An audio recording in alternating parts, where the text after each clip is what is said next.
مہیر صاحب، آپ کا ایک شعر ہے، کل دیکھا ایک آدمی اٹا سفر کی دھول میں، گم تھا اپنے آپ میں جیسے خوشبو پھول میں.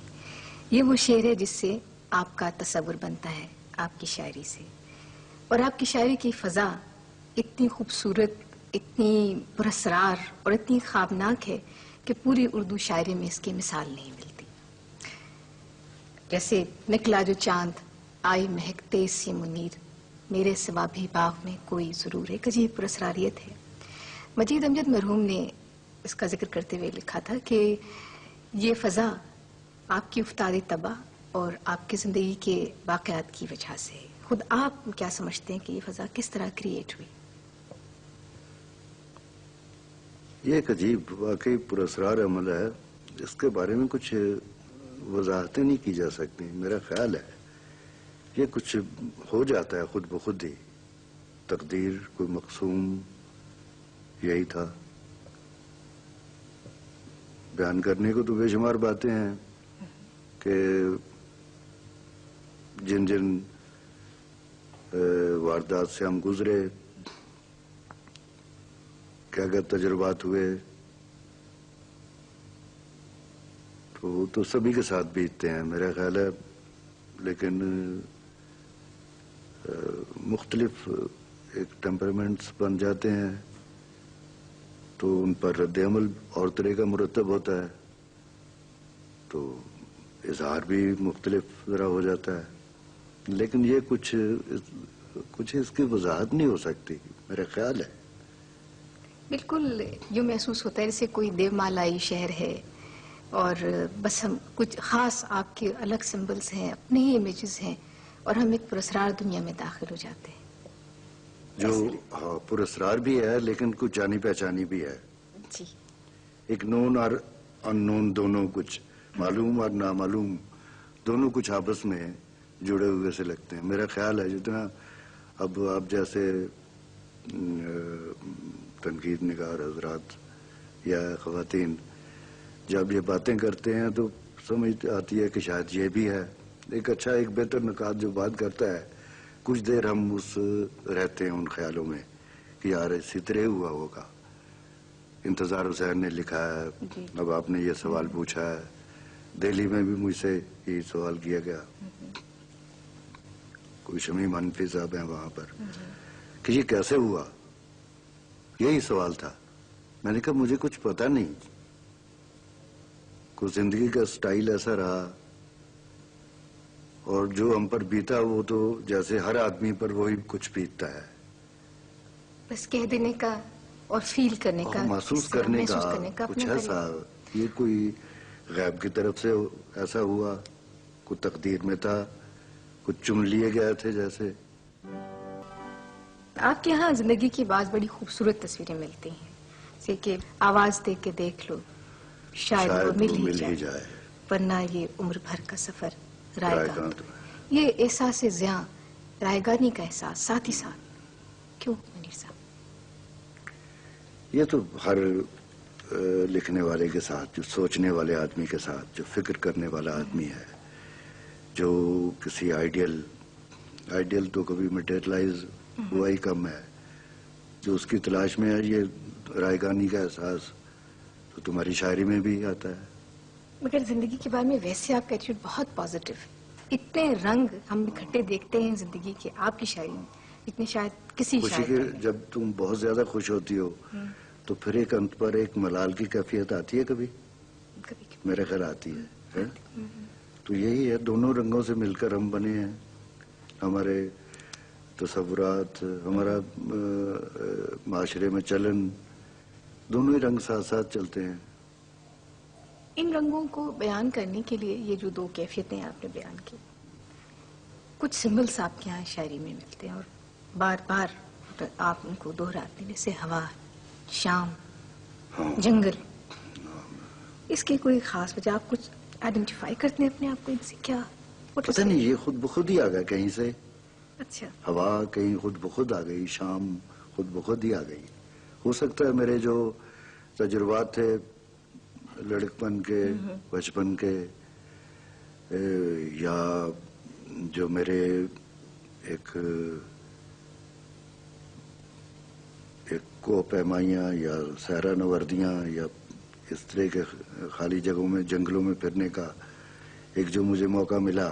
وہ ڈاکٹر اجمل نے کیا بات کہی تھی شہر کے حوالے سے کہ شہر کوئی ان کا خیال وہ حابیل اور قابیل کی انہوں نے داستان آپ کو سنائی تھی اور آپ سے پوچھا تھا کہ تم نے شہر جو ہے اس کا سمبل کیوں بہت زیادہ استعمال کیا؟ وہ کیا واقعہ؟ وہ مجھے بھول جاتی ہیں باتیں. کئی دفعہ ایک اب جو ڈائلاگ ہو رہا ہے اس میں کچھ باتیں مجھے یاد رہیں گی, کچھ میں بھول جاؤں گا. شاعر کا تصور جو ہے اس کا ایک ایکسپلینیشن یہ بھی ہے کہ ایک شہر جو موجود ہے وہ مجھے اس سے میں کوئی بہتر شہر میں رہنا پسند کرتا ہوں جہاں ان لوگوں سے بہتر لوگ موجود ہوں. یہ معاشرہ جس کی وجہ سے میں ملال میں آتا ہوں, غمزدہ ہوتا ہوں, یہ نہ رہے, اس کی جگہ کوئی اور ایک شہر لے لے. ایک شہر کی نفی ہے اس میں, ایک شہر کا اثبات ہے.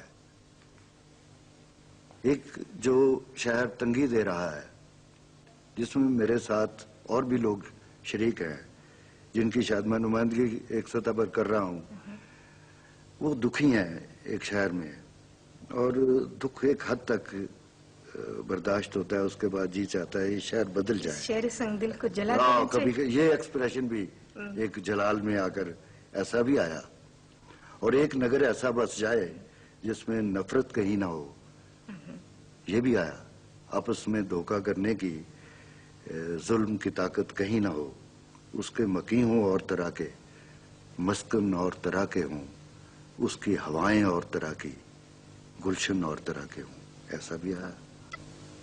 اچھا, آپ کے یہاں جو ایک اور خاص ایلیمنٹ جو ہمیں بہت اپنی طرف کھینچتا ہے وہ حیرت ہے, اور یہ حیرت ویسے تو سوالات اٹھائے جاتے رہے, ابر کیا چیز ہے, ہوا کیا ہے, لیکن آپ کے یہاں بچے کسی حیرت ہے. اس بچے کو آپ نے اب تک کیسے اتنا ہی معصوم اور فریش کیسے رکھا؟ بڑی مکروہ دنیا ہے آپ کہتے ہیں. یہ پتہ نہیں, کوئی اللہ کی طرف سے حفاظت ہوتی ہے.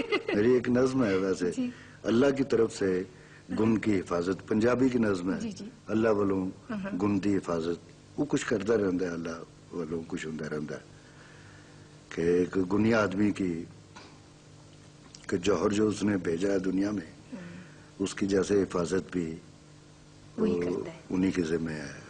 اچھا میری صاحب, آپ کی کتاب میں جب ہم پڑھتے ہیں شروع سے تیز ہوا تنہا پھول جنگل میں دھنک, تو ایک جو فضا ہمیں ملتی ہے اس میں محسوس یہ ہوتا ہے کہ آپ فطرت کے جلال و جمال سے آپ اس سے ظاہر متاثر بھی ہوتے ہیں, ہیبت بھی ہے, وہ سارا عمل اس سے آپ گزرتے ہیں.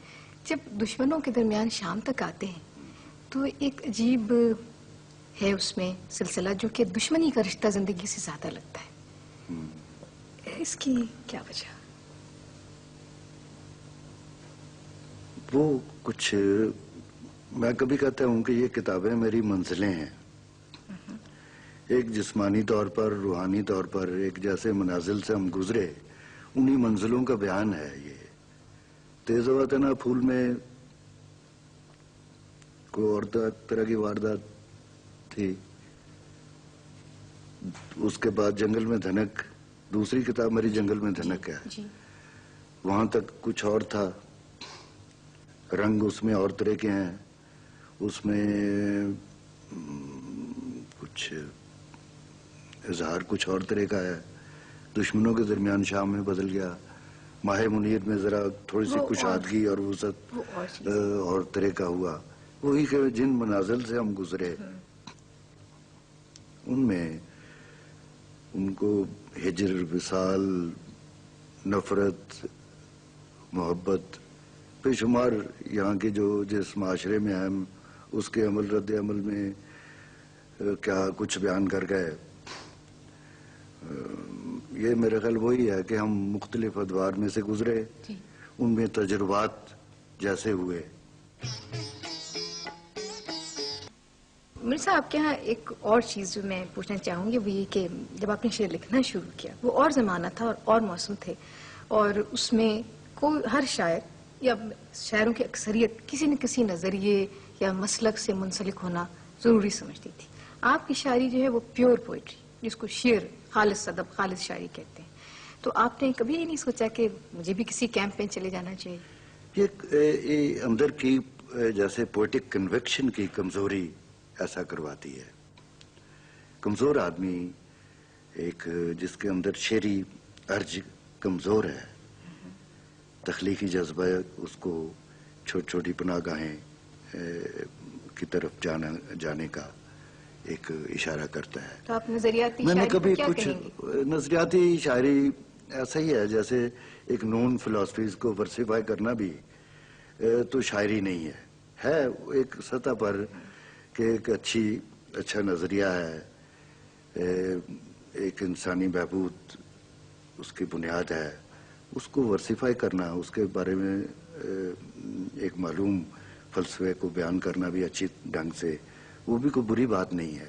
لیکن شاعری اور چیز ہے، یہ تو کہیں نامعلوم میں جا کر کوئی نئی چیز معلوم بھی آئے گا تو معلوم ہوگا کہیں نامعلوم سے ہو کر آیا ہے، اس کی شکل بدل جائے گی، اس کا کچھ میک اپ بدل جائے گا، کچھ اور طرح کے میجک ٹچ اس میں آ جائے گا، اس کو تبدیل کر دیں. ہاں بالکل. اچھا، اس وقت اپنے میجک ٹچ کی آپ کیا چیزیں ہمیں دکھائیں گے؟ ایک نظم ہے سپنا آگے جاتا کیسے.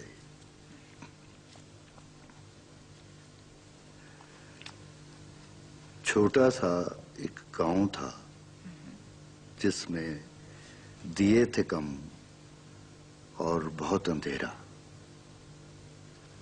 بہت شجر تھے، تھوڑے گھر تھے جن کو تھا دوری نے گھیرا. اتنی بڑی تنہائی تھی جس میں جاگتا رہتا تھا دل میرا. بہت قدیم فراق تھا جس میں ایک مقرر حد سے آگے دیکھ نہ سکتا تھا دل میرا. ایک مقرر حد سے آگے. ایک بہت قدیم فراق تھا جس میں ایک مقرر حد سے آگے سوچ نہ سکتا تھا دل میرا. ایسی صورت میں پھر دل کو دھیان آتا کس خواب میں تیرا.